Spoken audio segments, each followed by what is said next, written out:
Hey everyone, and welcome to today's Explainer. We've got something incredibly raw and deeply personal to break down for you today.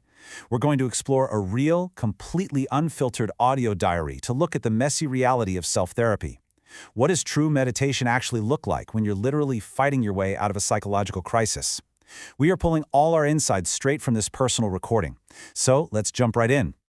Right off the bat, the speaker hits us with this intensely visceral description of hitting absolute rock bottom. They describe feeling like this compressed lump of nerves inside, just tightly wound up by stress and negative events. You know, this isn't just about feeling a little down. We're talking about a state of severe, paralyzing physical tension. And we really have to start here, because to truly grasp the coping tools they use later, we've got to understand just how deep the darkness actually was. Okay, so how do you survive that kind of intense internal compression? Well, that brings us to section 1, the power of self-therapy. What's genuinely fascinating here is how incredibly simple yet profound this first tool is. The speaker literally just uses the act of speaking aloud as an active psychological tool. They verbalize their internal state, basically creating an audio diary. They know it's not some magical overnight cure, right? But it has become this absolutely vital everyday habit. In fact, for them right now, reflecting out loud is actually acting as a necessary substitute for meditation. It gives them an immediate real-world way to process a totally chaotic mind. But that begs the question, why substitute it? Why not just sit down and meditate? Well, let's get into section 2, what is true meditation? The speaker draws a really fascinating line in the sand here. When we think of meditation today, we usually picture, apps with soothing ambient music, gentle guided voices, maybe some spoken text. But our source completely strips all of that away. For them, true meditation means zero voices, zero text, zero music. It's solely about zooming in on yourself and the raw, unfiltered sounds of real life. It's all about stripping away those commercialized modern expectations and just facing reality in absolute silence. And the steps to do this? They're deceptively simple. First, you just close your eyes. Second, you listen to your own breathing. And third, you focus solely on the reality of the everyday sounds around you. There's no artificial soundtrack to carry you away to a beach somewhere. You are completely anchoring yourself to the present reality right here, right now. So, what's the goal?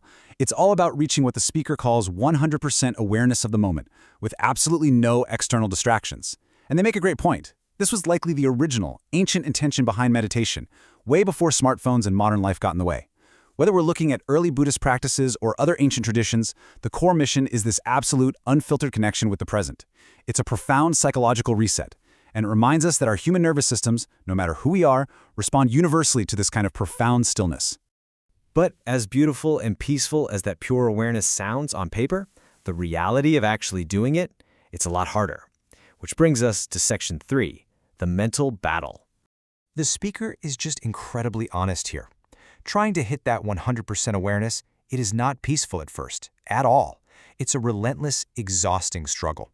The mind simply refuses to stay still. As they put it, thoughts are just constantly, endlessly running away somewhere. It takes immense, almost painful discipline to keep dragging your focus back to your breath and the sounds of the room. In fact, the source material literally calls this crazy work on your brain. It demands a massive amount of effort. The speaker mentioned they practice this daily for about a month, usually finding it easiest in those really quiet early morning hours. But it was never, ever easy. It takes a huge toll on your mental energy to force your brain to just stop constantly jumping from one anxiety to the next. And because it takes so much effort, the speaker actually made a highly self-aware decision to pause this practice of true meditation for the time being. Why? Because right now there's just too much noise and distraction in their environment. Think about it. When you're already feeling like a tightly compressed lump of nerves, trying to force silence and failing can actually cause more stress. It pulls your psyche in all these different directions. The speaker realized, hey, it's simply not the right time for this. And honestly, that level of self-awareness, knowing exactly when a coping mechanism is hurting instead of helping, is pretty incredible. To really appreciate how they got to that level of self-awareness, we need to look back a bit. Let's move to section 4, hitting rock bottom. Let's trace how this built up chronologically. Years ago, the speaker was dealing with severe family grief and some critical life events. And during that time, yoga was their saving grace. But fast forward to more recently, they hit a brand new peak psychological crisis. That's when they became that compressed lump of stress we talked about earlier. It was that specific peak crisis that actually drove them to attempt the intense, true meditation practice. And finally, realizing their current environment is just too chaotic, they shifted to their present-day routine of speaking aloud. What we're seeing is someone constantly adapting their survival tools to fit whatever chaotic phase of life they're currently in.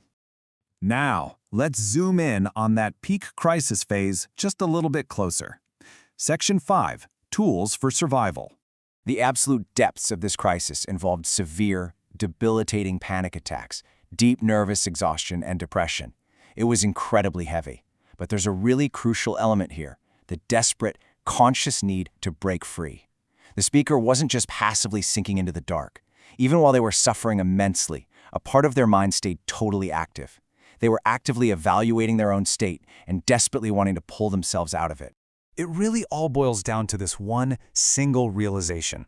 The speaker had this moment of profound clarity. They looked at their condition, understood exactly how dangerously severe it was, and decided to actively hunt for an exit. They searched intensely, trusting the universe to help guide them, and they even reached out to medical doctors for professional help. It was this powerful combination of inner realization paired with outer action. And what's amazing is that the source audio ends on this deeply hopeful note, teasing a future revelation. They say, "I will share in our next conversation how I coped with this state." They're actually promising to reveal the exact combination of things, from the doctors to their own personal routines, that finally help them conquer those severe panic attacks and that deep exhaustion. It's such a powerful reminder that there is a way through the crisis, and, the story isn't over yet. We've seen the raw reality of navigating a psychological crisis today, from the crazy work of trying to achieve true silence, all the way to the simple, daily survival habit of speaking your thoughts out loud. The speaker is constantly adapting, just seeking whatever tool works for the present moment. So, as we wrap up this explainer, looking at your own life, I want to leave you with this. When the noise gets way too loud, what is your tool for breaking out of the dark? Thanks so much for exploring this with me today. See you next time.